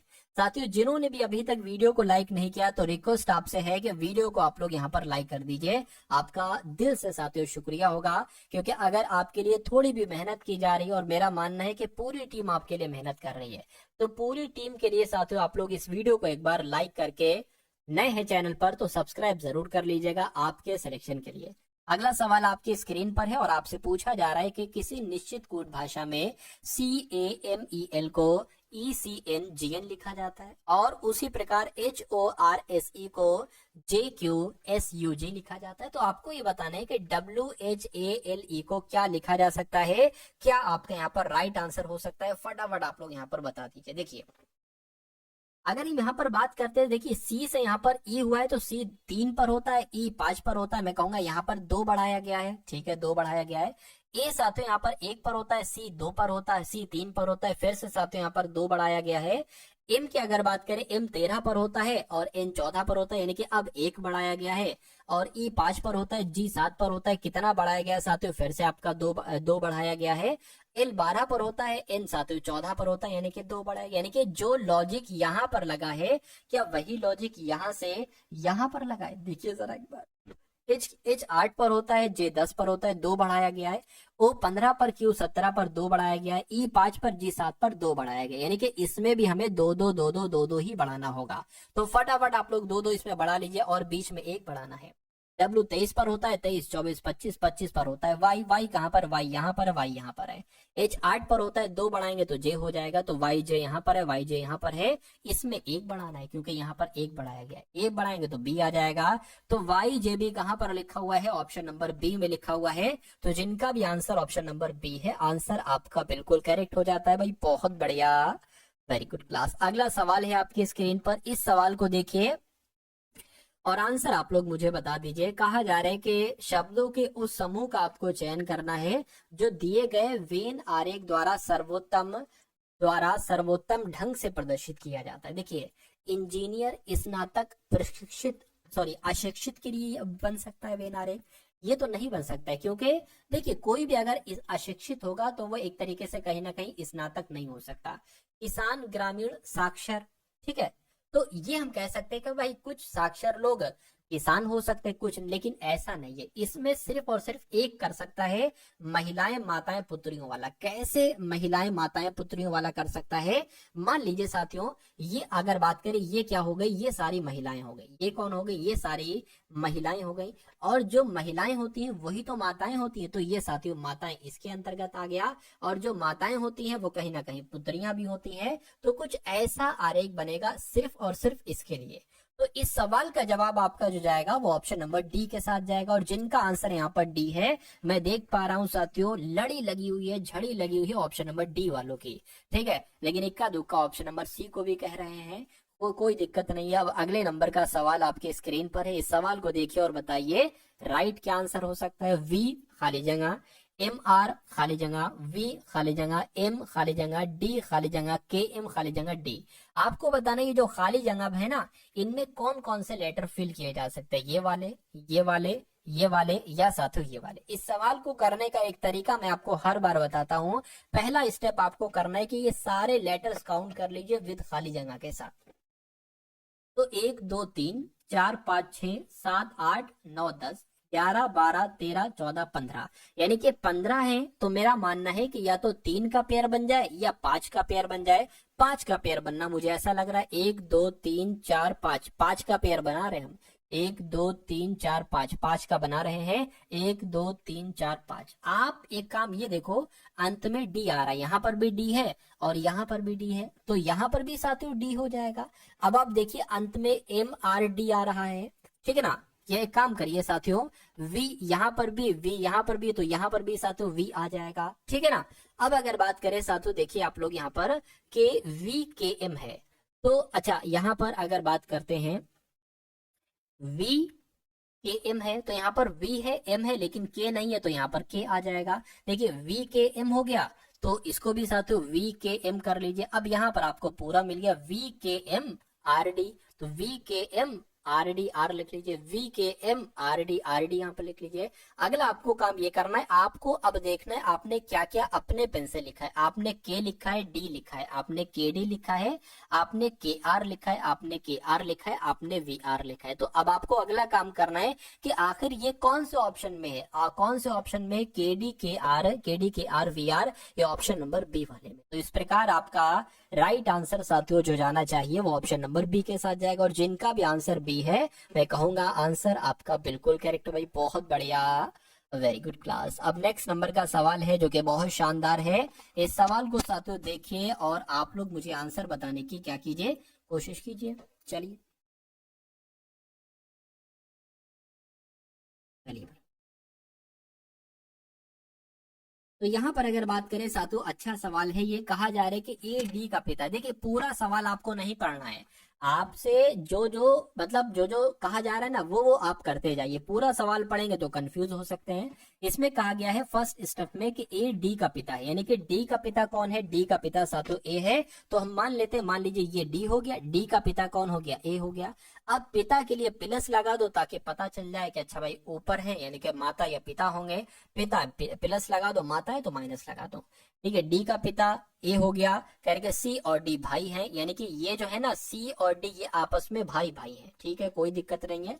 यानी कि बी की माँ डी है तो बी अभी नहीं पता है, जी नहीं पता है, कोई दिक्कत नहीं, रुक जाओ। उसके बाद करें और सी बी का भाई, यानी कि ये सी जो है ना ये बी का भाई है, सी जो है ये बी का भाई है। चलिए ये अच्छा, अब यहां से हम कर सकते हैं कि बी की माँ कौन है? जी है, यानी कि बी की माँ कौन है साथियों? जी है। अब ये तीनों जो है ये आपस में भाई भाई हैं, भाई भाई हो सकता कोई बहन हो, भाई भाई हैं कुल मिला के। तो ये पिताजी हो गए, ये इसकी माता जी हो गई, तो मैं कहूंगा ये दोनों तो आपस में पति पत्नी होंगे, ये पति देव होंगे, ये पत्नी जी होंगी। ठीक है, तो सवाल में आपसे क्या पूछा जा रहा है, देखिए जरा, कहेंगे जी ए से किस प्रकार संबंधित है। देखिए हमेशा साथियों अगर ऐसा सवाल आता है तो अंत में आता है जी ए से किस प्रकार संबंधित है। अगर ये लिखा हो किस प्रकार संबंधित है तो सिंपल सा आपको ये जो दूसरा वाला होता है ना, दूसरा, पहला ये दूसरा ये, आपको देखना है कि ये क्या कहेगा इसको, ए क्या कहेगा इसको। तो ए तो पति है और ये पत्नी है, तो ए इसको क्या कहेगा? पत्नी जी कहेगा। क्या कहेगा? पत्नी जी कहेगा। तो पत्नी जी कहां पर लिखा हुआ है? ऑप्शन नंबर डी में लिखा हुआ है, क्योंकि बहुत सारे बच्चे यहाँ पर कंफ्यूज हो जाते हैं। क्या वो क्या करते हैं, जी ए से किस प्रकार संबंधित है तो वो लोग ये मान लेते हैं, तो वहां पर साथियों पति भी लिखा हो तो वहां पर पति ऑप्शन लगा देते, जो कि गलत है। आपको दूसरा वाला देखना है कि दूसरा वाला क्या कहता है पहले वाले। ठीक है ना। अगले नंबर का सवाल देखिए और फटाफट आप लोग यहाँ पर बताइए सही जवाब आपका क्या हो सकता है। चलिए भाई, यानी कि साथियों 19 है, 19 है। अच्छा, ये नंबर सीरीज वाला सवाल है। 19 है, 19 है और उसके बाद 38 आ गया है और उसके बाद 114 आ गया है। उसके बाद आपको बताना है अगला नंबर कौन सा होगा और फिर साथियों 2280 यहाँ पर आ चुका है। देखिए और बताइए राइट आंसर क्या होगा। अब यहाँ पर अगर बात करें साथियों, यहाँ पर अगर बात करें कॉन्सेप्ट क्या है, देखिए 19 से 19 और 19 से 38 हुआ है, मैं आपको बता दूंगा। 19 में अगर हम 1 की गुणा करते हैं तो 19 आ जाएगा, 19 में अगर हम 2 की गुणा करते हैं तो 38 आ जाएगा। अब 38 में साथियों किसकी गुणा करें? देखिए 38 में अगर मेरे हिसाब से 3 की गुणा करें, देखिए जरा, 3 अट्ठे 24 हो जाएगा, 3 3 9 11। बिल्कुल साथियों 38 में अगर 3 की गुणा करोगे तो ये 124 हो जाएगा। अब यहाँ पर देखिए 1 से गुणा की गई, 2 से गुणा की गई, 3 से गुणा की गई, तो जाहिर सी बात है 4 से गुणा की जाएगी, यानी कि 114 की गुणा 4 से कर दीजिए। 4 चौक 16, 4 एकम 4, 5 हो जाएगा 4, यानी कि यहाँ पर 456 आना चाहिए। क्या वाकई में 456 आना चाहिए? अगर थोड़ा सा शक लग रहा है तो यहाँ पर साथियों 5 से 456 की गुणा 5 से करके देख लीजिएगा। अगर 2280 आ गया तो 100% आपका यही आंसर हो जाएगा। लेकिन हम ये भी देख सकते हैं कि अगर 456 ऑप्शन में है तो ये हमारा बिल्कुल सही जवाब है। और बिल्कुल साथियों 456 ऑप्शन में है तो जिनका भी आंसर ऑप्शन नंबर बी के साथ है, मैं कहूंगा आंसर आपका बिल्कुल करेक्ट है। अभी तो साथियों रीजनिंग चल रही है, अभी आपके मैथ के भी सवाल होंगे, तो थोड़ा सा आप लोग यहाँ पर धैर्य रखिएगा। अगर आप पूरा पेपर को पास करना चाहते हैं तो इस क्लास को साथियों आप लोग अंत तक देखिएगा, ये जान भर देगी आपकी तैयारी में और आपकी तैयारी को साथियों बड़ी ही मजबूत कर डालेगी।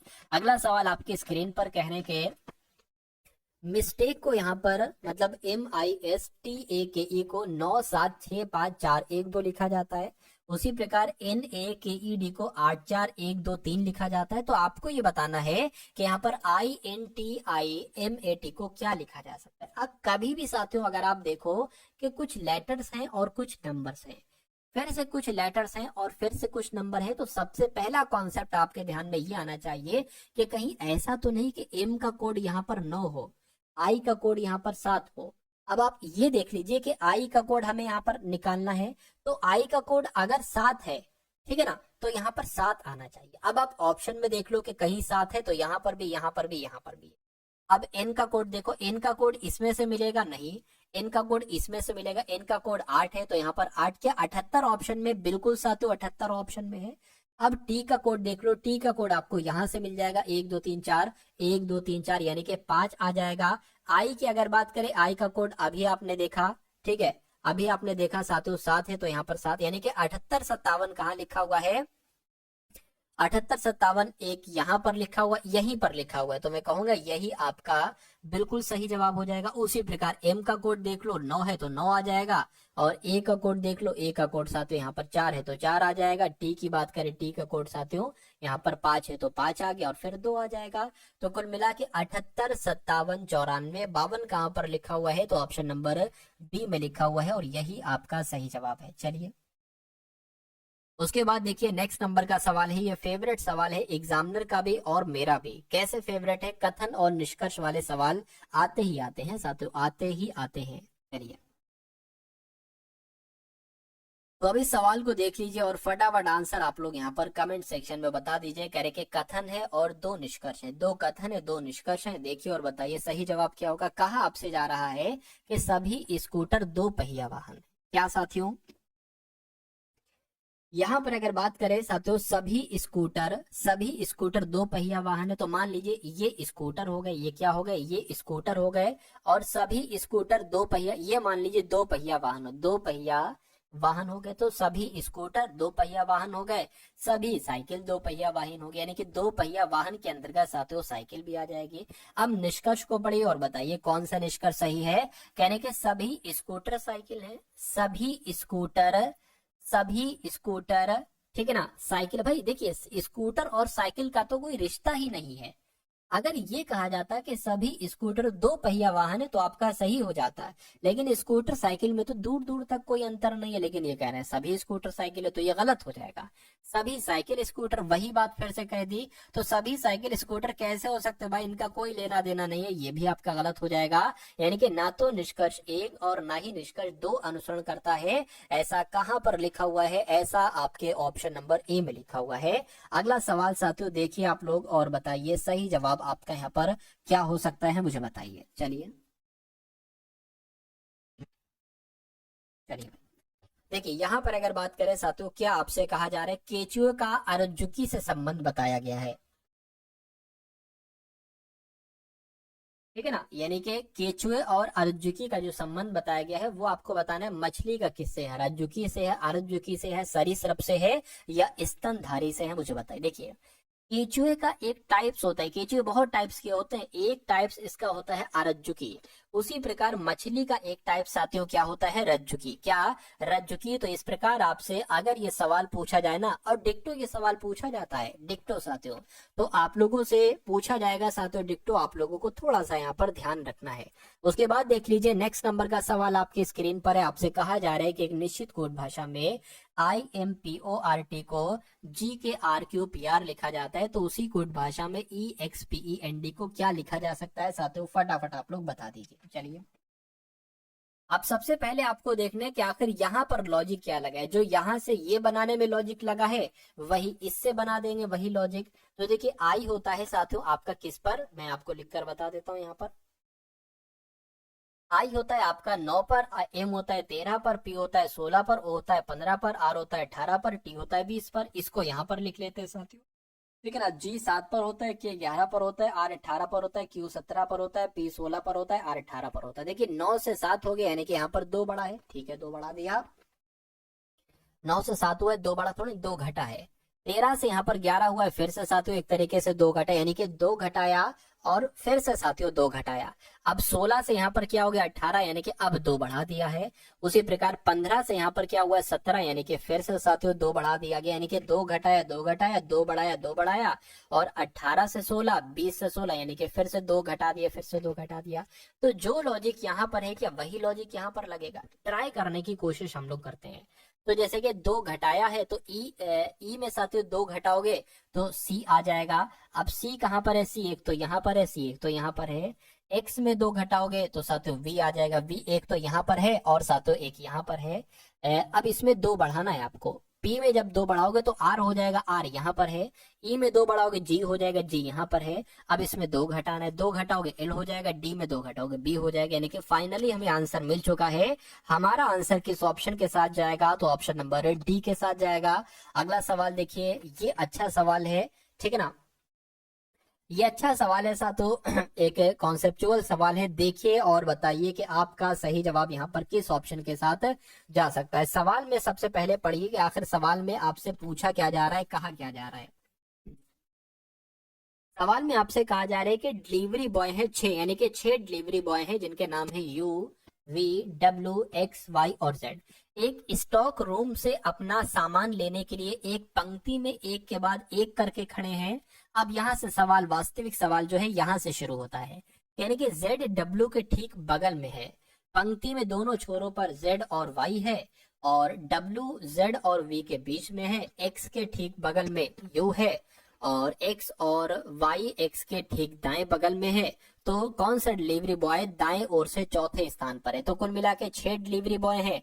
तो 1 2 3 4 5 और 1 6 डिलीवरी बॉय हो गए। पहली बार में पहली बात कही गई है कि जेड डब्ल्यू के ठीक बगल में है, तो हम कहीं पर भी कुछ भी बना सकते हैं। मान लीजिए डब्ल्यू के ठीक है बाएं, डब्ल्यू अगर मान लीजिए यहाँ पर बना दे तो डब्ल्यू के ठीक है बाएं ठीक बगल में कौन है? जेड है, यानी कि जेड साथियों यहाँ पर आ जाएगा।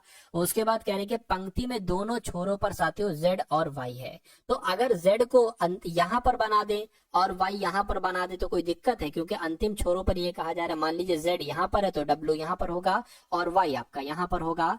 उसके बाद कहने के डब्ल्यू जो है ना, यानी कि ये जो डब्ल्यू है ना, ये जेड और वी के बीच में है। तो जेड तो यहाँ पर आ गया, वी यहाँ पर आ जाएगा, यानी कि डब्ल्यू जो है ना ये जेड और वी के बीच में, ऐसा यहाँ पर कहा गया, मैं नहीं कह रहा हूं।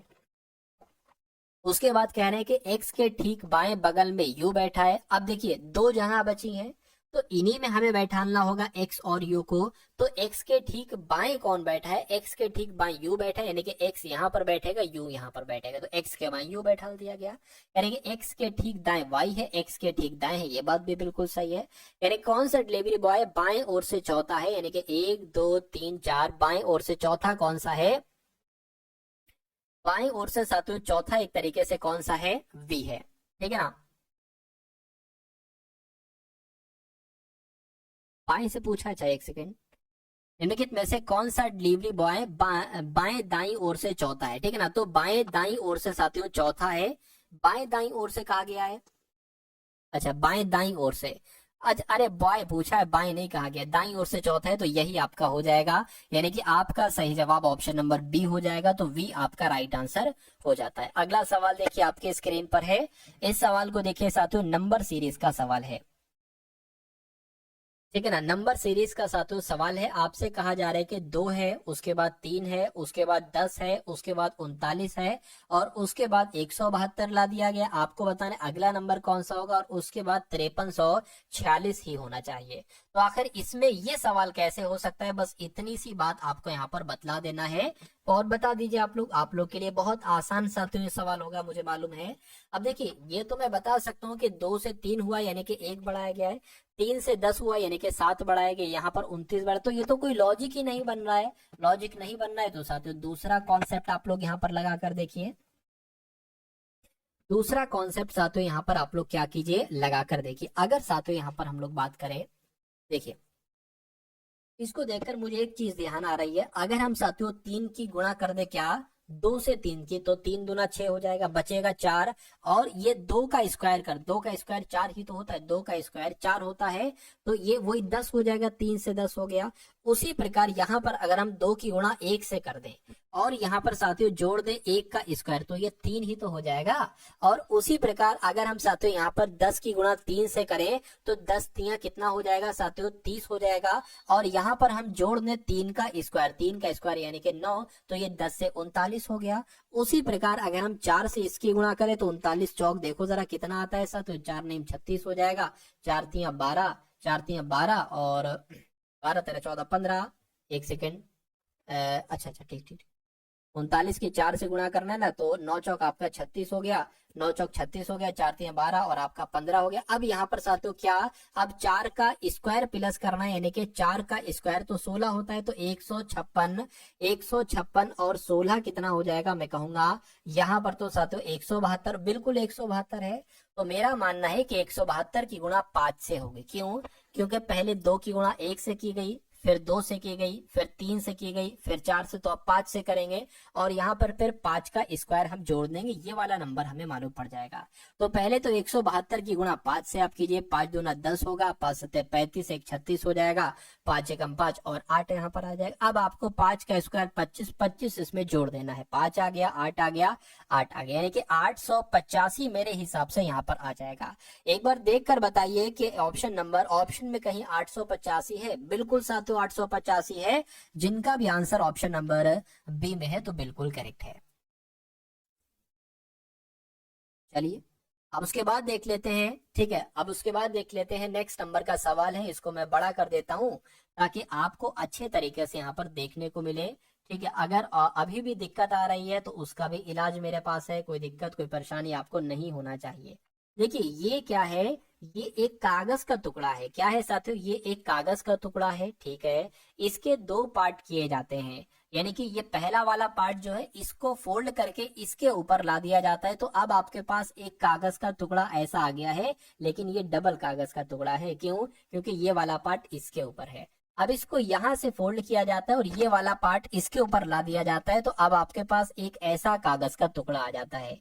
एक बच्चा आता है, वो कैंची से इसमें 2 होल करता है, एक होल यहाँ पर करता है, एक होल यहाँ पर करता है, और फिर जब बड़ा आदमी आता है जिसका ये कागज था, वो काम क्या करता है, वो फिर इसको ओपन करता है, यानी कि जब ये वाला पार्ट ओपन करेगा तो यहाँ पर आ जाएगा। अब 2 छेद जो यहाँ पर बने हैं ना, वो 2 छेद यहाँ पर भी तो बनेंगे, एक यहाँ पर बनेगा, एक यहाँ पर बनेगा। उसके बाद फिर जब ये वाला खोला जाएगा तो एक छेद यहाँ पर रहेगा, एक यहाँ पर रहेगा, और एक यहाँ पर रहेगा, एक यहाँ पर रहेगा।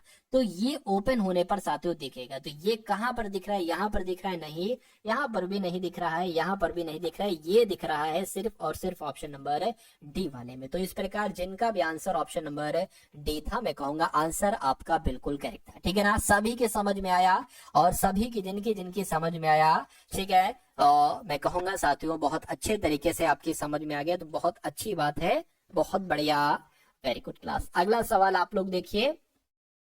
तो अब तो भाई यहाँ पर आपके जो है ना वो मैथ के क्वेश्चन शुरू हो चुके हैं। मैथ जिनकी कमजोर है, मैं कहूंगा इस क्लास को देखिएगा, जितने चुनिंदा क्वेश्चंस मैंने लिए हैं इन सभी क्वेश्चंस को आप लोग देखिएगा, आपके बहुत सारे कंफ्यूजन यहाँ से साथियों दूर हो जाए, या बहुत सारे कंफ्यूजन आपके यहाँ पर दूर हो जाएंगे। चलिए कोई दिक्कत नहीं है, कोई दिक्कत नहीं है साथियों। तो क्या कहा गया है साथियों, कह रहे कि राधा को 26 किलोमीटर की चाल से चलने पर, राधा को 26 किलोमीटर की चाल से चलने पर 1950 मीटर की दूरी तय करने में साथियों कितने मिनट लगेंगे? तो कितने मिनट लगेंगे ये आपसे यहाँ पर पूछा जा रहा है। देखिए और फटाफट आप लोग बताइए राइट आंसर आपका क्या है। देखिए बहुत ध्यान से, अब यहाँ पर अगर बात करें राधा को, अब देखिए यहाँ पर मिनट में आंसर निकाला गया है, तो 26 किलोमीटर प्रति घंटा की चाल है। अगर हम इसको मीटर प्रति मिनट में चाल को करेंगे तो क्या हो जाएगा? ठीक है ना, चाल की अगर बात करें, चाल को सबसे पहले कन्वर्ट कर रहे हैं, तो अगर 26 किलोमीटर को सबसे पहले मीटर में कन्वर्ट करेंगे तो इसकी गुणा 1000 से कराना पड़ेगी, और ये प्रति घंटे के हिसाब से, लेकिन हमें मिनट के हिसाब से निकालना है, तो साथियों 60 मिनट हो गया। ठीक है ना, तो ये एक तरीके से मीटर प्रति मिनट में आपकी चाल आ गई, क्योंकि इसी में निकालना है। अच्छा दूरी कितनी है? दूरी की, और दूरी साथियों यहाँ पर मीटर में है, इसलिए हमने इसको ऐसा किया 1950, क्या 1950 मीटर दूरी है। तो समय आपसे पूछा जा रहा है कितने मिनट लगेंगे, तो समय बराबर क्या होता है साथियों, समय बराबर आपका होता है दूरी बटे चाल। क्या? दूरी बटे चाल, ये आपका हो जाएगा। अच्छा दूरी कितनी है साथियों? दूरी यहाँ पर कितनी है? दूरी 1950 है, और चाल आपकी कितनी आ गई? चाल आपकी ये आ गई 26,000 बटे 60।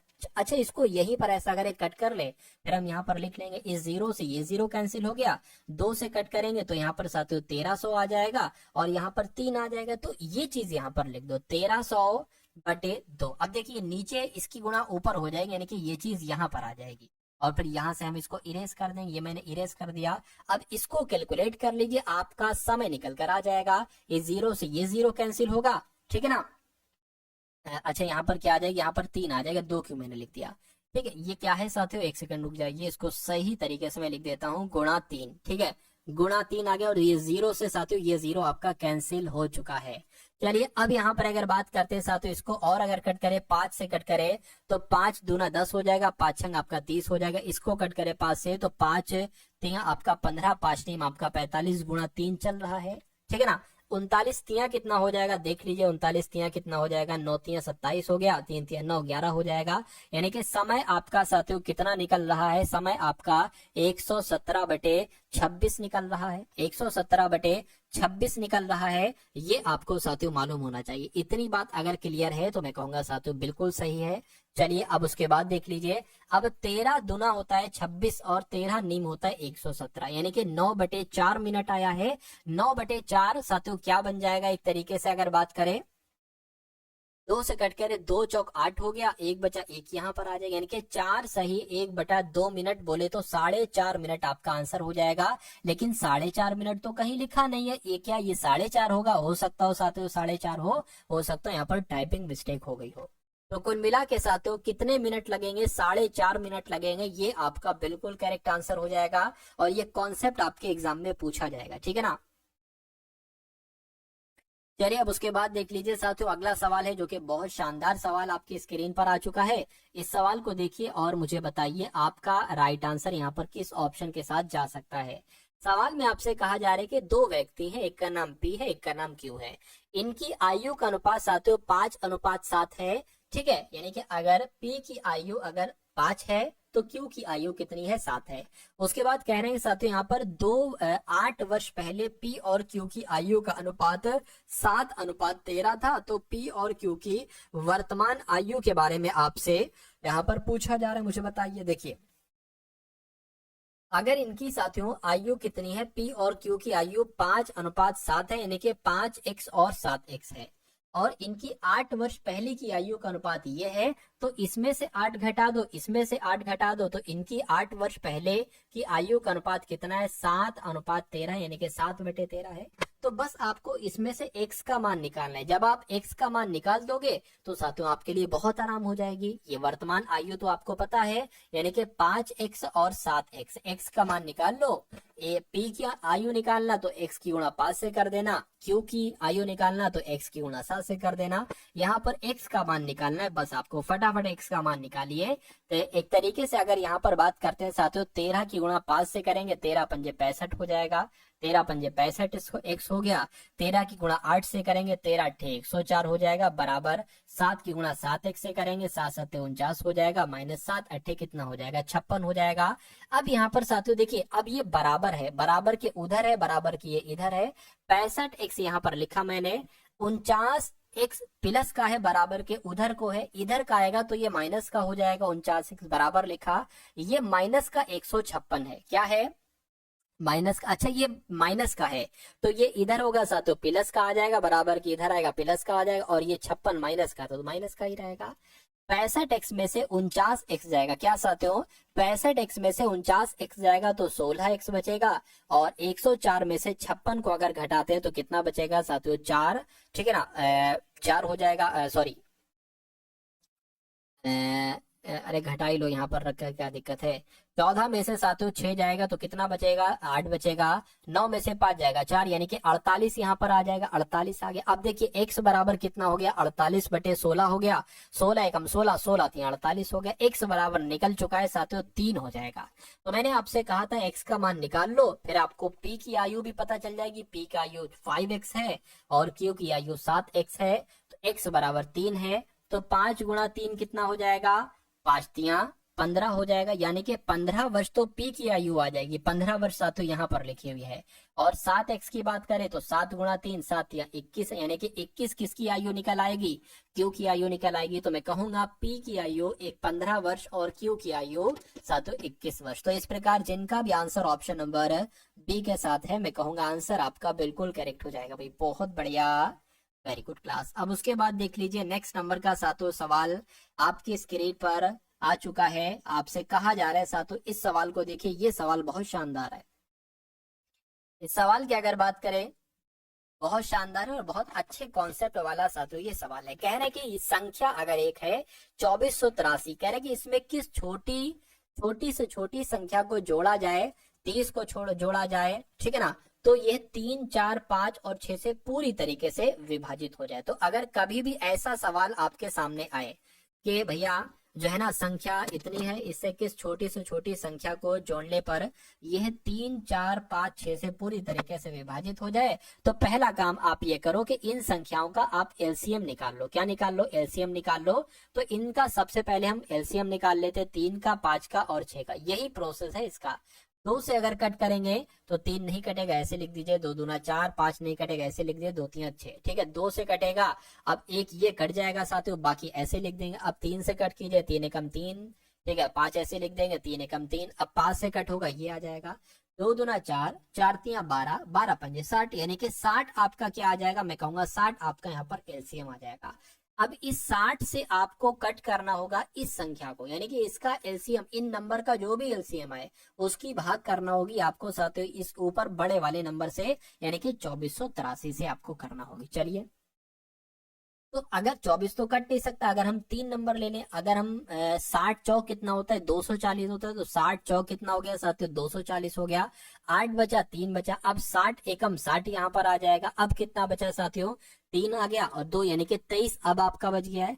तो अगला आप काम क्या करोगे, आप 60 में से 23 को घटाओगे। ये ट्रिक है एक तरीके से, 60 में से जब आप 23 को घटाओगे तो आपके पास कितना आ जाएगा, 10 में से 3 तो 7 बचेगा, 5 में से 3 बचेगा, यानी कि 37 आपके पास आ जाएगा। तो मैं क्या कहूंगा, मैं कहूंगा यही हमारा बिल्कुल सही जवाब हो जाएगा। यानी कि ये एक कॉन्सेप्ट है और इस कॉन्सेप्ट पर आधारित सवाल आपसे पूछे जाते हैं।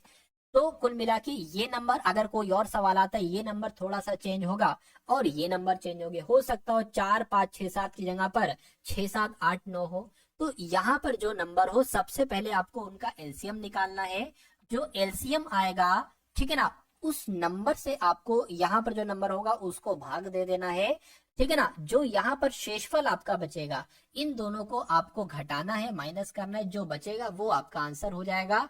फिर आपको आगे बढ़ जाना है, आगे वाला जो क्वेश्चन है उसका आपको जवाब देने की कोशिश करना है, ठीक है ना। चलिए, तो इस सवाल को साथियों देखिए और फटाफट आप लोग यहाँ पर आंसर मुझे बता दीजिए कि आपका सही जवाब क्या हो सकता है, क्या हो सकता है राइट आंसर। यानी कि एक दुकानदार है, कौन है, एक दुकानदार है, 2600 अंकित मूल्य वाले एक टेबल को 18% की छूट पर खरीदता है। तो सबसे पहले तो यही काम आप कर लीजिए। 2600 रुपए की कोई चीज है, अगर 18% की छूट पर साथियों खरीदी जा रही है, यानी कि ये 82% में खरीदी जा रही है, तो मैं कहूंगा 2 0 से 2 0 कटेगा। अब 26 की गुणा आपको 82 से कराना पड़ेगी, ठीक है। तो 6 दूना 12 आ जाएगा, 2 दूना 4 और एक आपका 5 आ जाएगा। 6 चंग 36, 6 42, 6 आपका 48 आ गया, 8 दूना 16 और 4 20 आपका हो गया, 2 आ गया, 13 आ गया, यानी कि 2132 रुपए की साथियों वो चीज आपको यहाँ पर पड़ जाएगी। 2132 रुपए की। कहने का मतलब ये है कि अगर कोई चीज 2600 रुपए की है, उस पर 18% की छूट दी जाती है, तो वो 2600 रुपए से 2132 रुपए की हो जाएगी, ठीक है।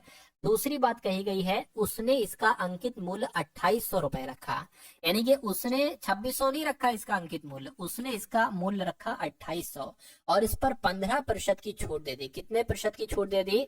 उसने इस पर 15% की छूट दे दी, यानी कि इसको 85% में उसने बेचा, तो उसे कितना लाभ होगा।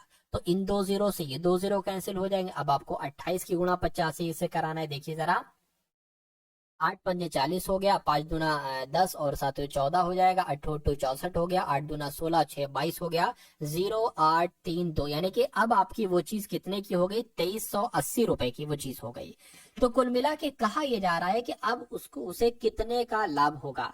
तो कितने का एक तरीके से लाभ होगा, यानी कि एक तरीके से इतने रुपए की चीज थी और इतने में बेची जा रही है, तो कितने का लाभ हुआ है? सिंपल सी बात है, 2380 रुपए में से 2132 रुपए आप घटा दीजिए, तो 10 में से साथियों 2 जाएगा, 8 बचेगा, यहाँ पर ये 7 हो जाएगा, यहाँ पर 4 बचेगा, ठीक है ना, और ये साथियों इसमें से 2 जाएगा, यानी कि 248 रुपए का उसको लाभ होगा। तो 248 रुपए कौन से ऑप्शन में है? मैं कहूंगा ऑप्शन नंबर डी वाले में है। इस प्रकार जिनका भी आंसर ऑप्शन नंबर डी है तो बिल्कुल करेक्ट हो जाता भाई। बहुत बढ़िया, वेरी गुड क्लास। चलिए साथियों, अब उसके बाद देख लीजिए नेक्स्ट नंबर का सवाल है, यानी कि 2 संख्याएं हैं 9:11 के अनुपात में, यदि उनका महत्तम समापवर्तक यानी कि उनका HCF अगर 23 है तो दोनों संख्याओं में अंतर कितना होगा। अरे भाई अंतर तो आप बाद में निकालोगे, पहले वो दो संख्याएं तो निकाल लो, आखिर के वो दो संख्याएं हैं कितनी। ठीक है ना। अब देखिए, कभी भी अगर आपसे एक सवाल पूछा जाए जिसमें आपको दो संख्याओं का दो संख्याओं का अनुपात दे रखा हो, क्या दे रखा हो, दो संख्याओं का आपको अनुपात दे रखा हो और साथियों आपको दूसरी चीज दे रखी हो HCF, तो वो सवाल बहुत आसान हो जाता है आपके लिए। ठीक है ना। अच्छा, अगर दो संख्याओं का अनुपात दे रखा हो और HCF दे रखा हो तो दोनों संख्याएं आप कैसे निकालेंगे। अब मैं आपको बताता हूं, पहली संख्या और साथियों दूसरी संख्या कैसे निकालेंगे। HCF की गुणा आपको पहले अनुपात से करना है तो पहली संख्या आ जाएगी, यानी कि 23 की गुणा आपको 9 से करोगे तो साथियों पहली संख्या आ जाएगी, और 23 की गुणा 11 से करोगे तो दूसरी संख्या आ जाएगी। तो 23 की गुणा 9 से करेंगे साथियों, 9 3 आपका 27 हो जाएगा, 9 2 18 20 हो जाएगा, यानी कि पहली संख्या 207 आ जाएगी। दूसरी संख्या 23 की गुणा 11 से कीजिए, यानी कि 23 और 23 ऐसे लिख दिए, 3 5 2 253 हो जाएगी, 253 हो जाएगी। तो कहा गया था दोनों संख्याओं का अंतर कितना होगा, इनका अंतर तो आपसे पूछा जा रहा है। तो 253 में से 207 को घटा लीजिए, 13 में से 7 जाएगा तो मैं कहूंगा 13 में से जब 7 जाएगा तो 6 बचेगा, अब ये 24 हो जाएगा, 24 में से 20 जाएगा तो साथियों 46 आ जाएगा। तो कुल मिला के 46 आपका जो होगा वो यहाँ पर बिल्कुल सही और बिल्कुल सटीक जवाब हो जाएगा। भाई बहुत बढ़िया, वेरी गुड क्लास। ठीक है ना। चलिए नेक्स्ट नंबर का सवाल है, और ये साथियों आज के इस वीडियो का अंतिम सवाल है। तो इस वीडियो के इस अंतिम सवाल को साथियों आप लोग जरूर देखकर जाइएगा। चलिए बहुत बढ़िया बहुत बढ़िया। चलिए कहेंगे 73,500 रुपए है, कितने रुपए हैं, 73,500 रुपए है। 73,500 रुपए की धनराशि है, इसको A, B, C और D में बांटा गया है। यानी कि अगर साथियों देखिए चार लोग यहाँ पर हैं, A है, B है और C है और साथियों यहाँ पर D है। अगर A को दिया गया है 3, तो B को कितना दिया है, 7 दिया गया है, C को कितना दिया गया है, 9 दिया गया है, D को कितना दिया गया है, 11 दिया गया है। तो कह रहे A और D के हिस्सों का योग क्या होगा। अरे भाई पहले A का हिस्सा और D का हिस्सा तो निकाल लो, फिर मैं आपको ये भी बता दूंगा कि A और D के हिस्सों का योग कितना है। आप इसको दो तरीके से कर सकते हैं, शॉर्ट में भी आप कर सकते हैं, क्योंकि आपके पास कुल धनराशि है। कुल धनराशि कितनी है, 73,500 है। आप इसको ऐसे भी कर सकते हो कि A का भाग निकाल लो, फिर D का भाग निकाल लो, फिर A का भाग प्लस D का भाग जोड़ दो, वो आपका आंसर हो जाएगा। A का भाग निकालोगे तो कैसे निकालोगे, A का भाग 3 है तो यहाँ पर 3 से गुणा करोगे और बटे में इन सब अनुपातों का योग आ जाएगा। तो 11 9 20 और ये साथियों 27 3 30, यानी कि 30 हो जाएगा। इसको कैलकुलेट करोगे ये A का भाग निकलेगा। उसी प्रकार D की अगर बात करें कैसे निकालोगे साथियों, ये कर लोगे, D का भाग असल में 11 है, तो सबका योग कितना है, 30 है। तो इसको और इसको आपस में जोड़ दो, देख लो कट कर लो साथियों, इस 0 से ये 0 कैंसिल हो जाएगा, 3 से 3 कैंसिल हो जाएगा, यानी कि A जो निकलेगा वो 73,750 निकलेगा। और इसकी बात करें 0 से 0 कैंसिल, 3 से इसको करें 3 दूना 6, एक जाएगा, 3 चौक 12, 3 पंजे 15, यानी कि आपका 2450 आया ना। तो 2450 और 2450, यानी कि 2450 की गुणा 11 से करना है, हम लिख लेते हैं। 0 आ गया, 5 आ गया, 9 आ गया, 6 आ गया, 2 आ गया, यानी कि A का भाग तो इतना हो गया और D का भाग कितना हो जाएगा, 26,950 हो जाएगा। जरा इनको जोड़िए कि आंसर क्या आता है, इनका योग पूछा जा रहा है ना, 26,950 प्लस 7350, इनको देखिए क्या आता है, 0 0 और ये कितना आ जाएगा, 13 हो गया, और ये 14 और ये साथियों 34 कहीं आ रहा है, देखिए जरा 34,300 साथियों मिल चुका है। आंसर हमारा जो आ चुका है वो ऑप्शन नंबर डी वाला हमारा आंसर हो जाएगा। तो कुल मिला के जिनका भी आंसर ऑप्शन नंबर डी के साथ है, मैं कहूंगा आंसर आपका बिल्कुल करेक्ट हो जाएगा। सर एक बात और बताइए, क्या बात आपको बताना है, 420 बता रहे हैं, 420 क्यों बता रहे हैं भाई, 420 कहाँ का योग निकला है, या 420 वाला आप बता रहे हैं। बिल्कुल बताया जाता भाई, दोबारा विकी कुमार पटेल सर, बिल्कुल दोबारा बताया जाता है। आप पूछिए कि आपको पूछना है, ठीक है, जिसका भी कोई कंफ्यूजन है इतनी पूरी क्लास में से आपको जरूर बताया जाएगा, ठीक है ना। चलिए, और अभी 9:15 हुआ है, ठीक है ना, 9:15 हुआ है, 15-20 मिनट बाद साथियों लगभग मैं कोशिश करूंगा कि 9:45